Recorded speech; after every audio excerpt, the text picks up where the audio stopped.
အားလုံးမင်္ဂလာပါကြိုဆိုပါတယ်ဒီနေ့တော့ကျွန်တော်တို့က ABC အသေးလေးလာမှာဖြစ်ပါတယ် ABC lowercase ဒီအောက်ကဒီမှာ ABC lowercase ဆိုတာကျတော့ ABC အသေးဖြစ်ပါတယ်စာလုံးအသေးเนาะလေ့လာကြရအောင်ဟိုတနေ့ကတော့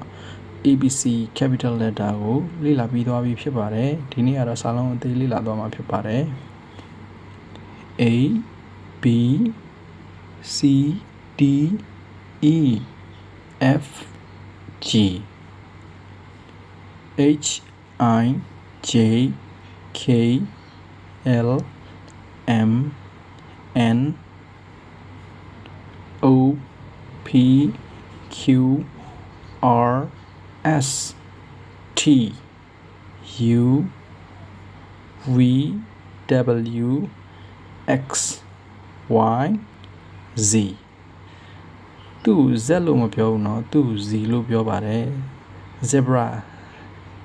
zebra လို့မရေးဘူးเนาะသူ့ zebra လို့ရေးတာဖြစ်ပါတယ်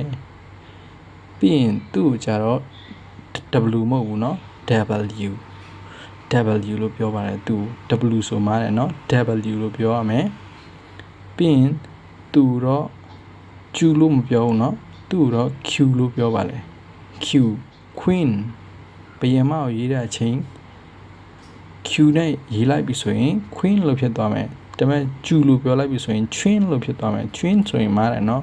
queen ဆိုမှဘယင်မဖြစ်ပါတယ်လို့ဒီနေ့ကျွန်တော်တို့လေ့လာတာတော့ ABC lowercase ဆိုတာတော့ABC စာလုံးအသေးကိုပြောတာဖြစ်တယ်เนาะ letters ဆိုတာတော့စာလုံးအသေးတွေဖြစ်ပါတယ် lowercase letter ကိုစာလုံးအသေးလို့ပြောပါတယ် ABC မှာ there are 26 letters in total စုစုပေါင်း ABC မှာ26လုံးပါဝင်ပါတယ်စုစုပေါင်းဘယ်နှလုံးရှိလဲ ABC မှာ26 letter เนาะ26လုံးရှိပါတယ်ဒီအခုလေ့လာသွားတာတော့ lowercase letter ဖြစ်ပါတယ်ဟိုတနေ့ကလေ့လာတာကတော့capital letter เนาะဟိုတနေ့ကလေ့လာသွားတာစာလုံးအကြီးဒီနေ့ကတော့စာလုံးအသေးအားလုံးရေးချပါเนาะရေးချမှသတိရမှာဖြစ်ပါတယ်မရေးဘူးဆိုရင်ပြန်သတိမရဘူးเนาะ